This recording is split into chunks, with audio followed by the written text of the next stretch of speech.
Nearly 5,000 years ago, long before the rise of Rome, long before the Great Wall of China, a mysterious civilization flourished along the banks of the Indus River.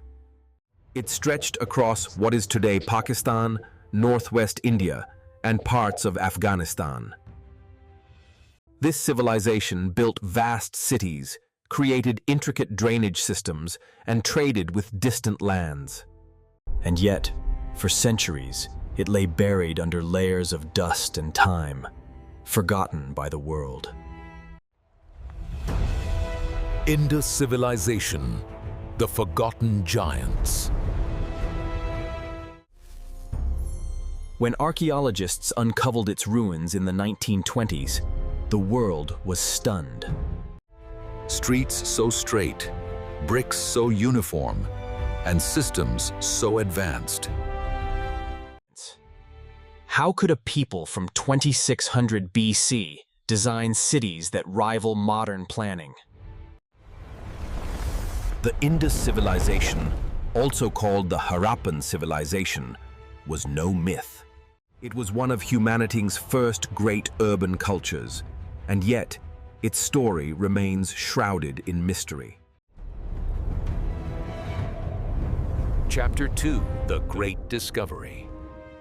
In the year 1921, British and Indian archaeologists stumbled upon strange mounds near Harappa.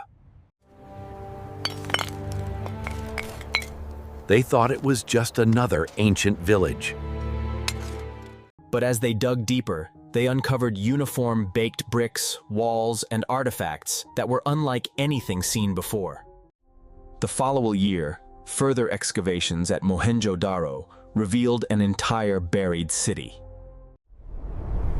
What emerged from the sands was a civilization as advanced as Mesopotamia and Egypt. But unlike pyramids and ziggurats, here were streets arranged in perfect grids.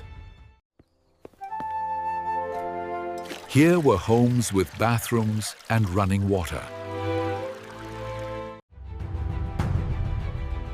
Here was urban planning on a scale the ancient world had never seen. The discovery shook the foundations of history. India was no longer just a land of myths and epics. It was home to one of the world's first great cities. Chapter 3: First Life in the Indus cities. Imagine walking down the streets of Mohenjo-daro. Wide avenues cut across narrow lanes, all forming a perfect grid. Every house, whether large or small, had access to clean water. Drains ran beneath the streets, carrying waste away, something even medieval Europe would not achieve for thousands of years. People wore cotton garments, a fabric first pioneered here. They used bronze tools, pottery, and ornaments of gold, silver, and semi-precious stones. Children played with clay toys, carts, whistles, and even tiny figurines that looked like animals. Merchants carried standardized weights and seals to mark their goods, ensuring fair trade. It was a society without visible kings or palaces, without giant monuments of power. Instead, it was a society built on order, trade, and community.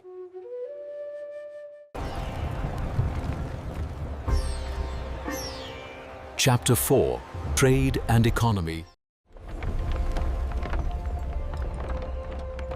The Indus people were not isolated.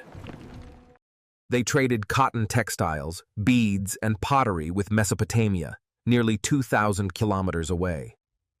Seals found in Sumer bear Indus symbols, proof of long-distance commerce. Rivers were their highways, and carts drawn by bulls carried goods across land.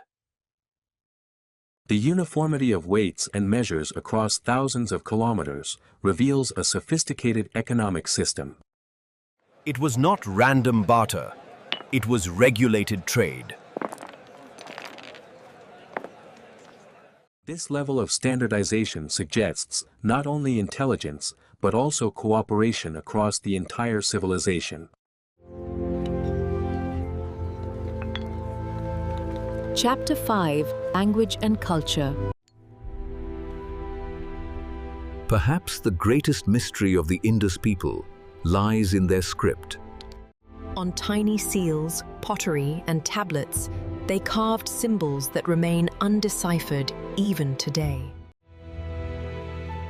Dozens of attempts have been made by scholars, but the meaning remains locked away. Were these records of trade, names of gods, or political decrees? We do not know.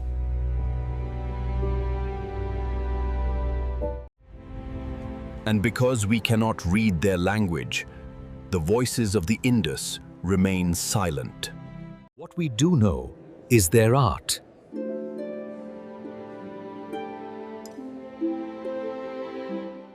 The famous dancing girl bronze statue reveals a society that valued beauty and craft.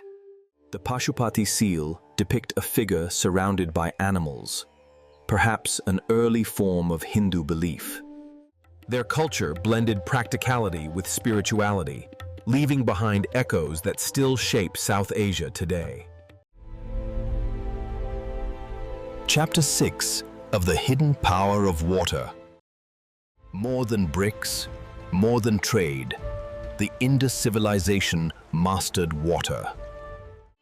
The Great Bath at Mohenjo-daro is one of the oldest public water tanks in the world. Every home had access to wells. Every street had covered drains. Water was life, and the Indus people controlled it like few others in history. This mastery allowed cities to grow, agriculture to flourish, and trade to expand. But water also became their downfall. As rivers shifted and dried, the civilization slowly crumbled.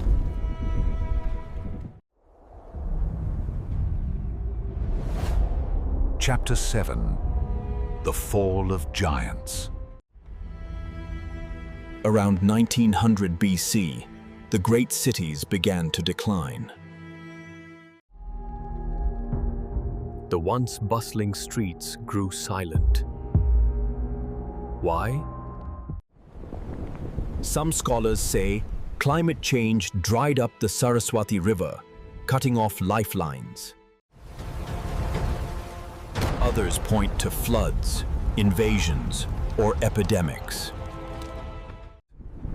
But most evidence suggests environmental collapse.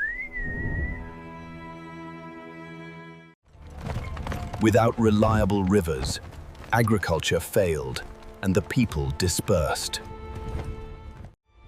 Unlike Rome, the Indus did not fall to war or conquest.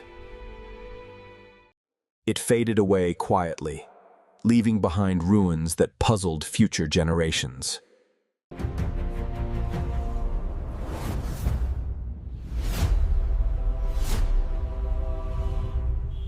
Though forgotten for millennia, the Indus civilization shaped our world in ways we often overlook.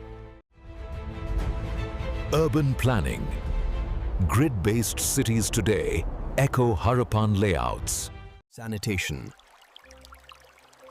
Underground drainage systems pioneered here.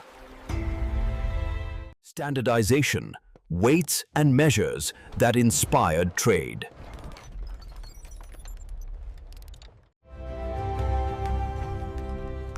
Cotton, the world's first cotton clothes, came from the Indus.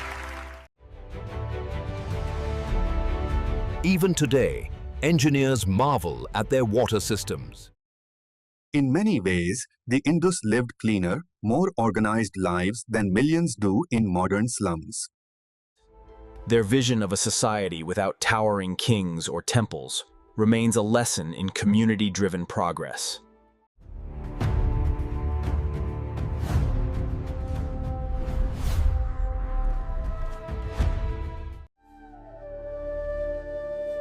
When we compare the Indus with today, the contrasts are striking.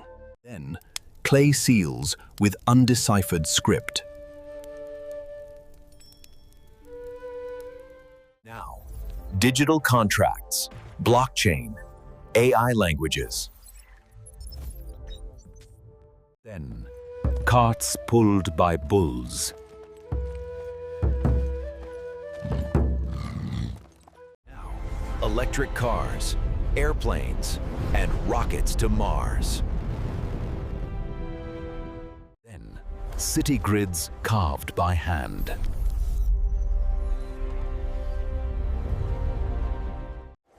Now, skyscrapers, smart cities, automated traffic systems. And yet, their focus on sustainability, water management, and equality feels more modern than many of our own practices. Perhaps, in chasing progress, we have forgotten the wisdom of the past. Chapter 10, Tauterfahrt, the civilization of the future. What can we learn from the Indus today? They remind us that great civilizations do not only rise through conquest, monuments, or kings. They rise when people work together to build systems that last. But they also remind us of fragility.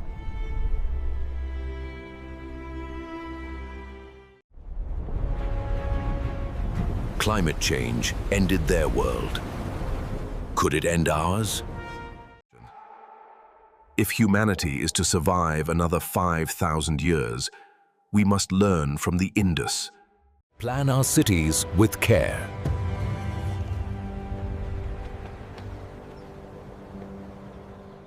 Chapter 11, Haft, Conclusion. The Echo of Bricks. The Indus civilization remains a mystery. Its people left no epic stories, no towering monuments, no remembered kings. And yet, they achieved something far greater: clean cities, fair trade, and a society built on order. As we look at their ruins today, we must ask,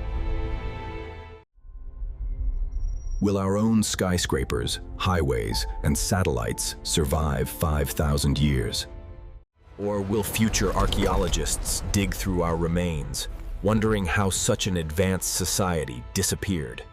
The Indus whisper their silent truth.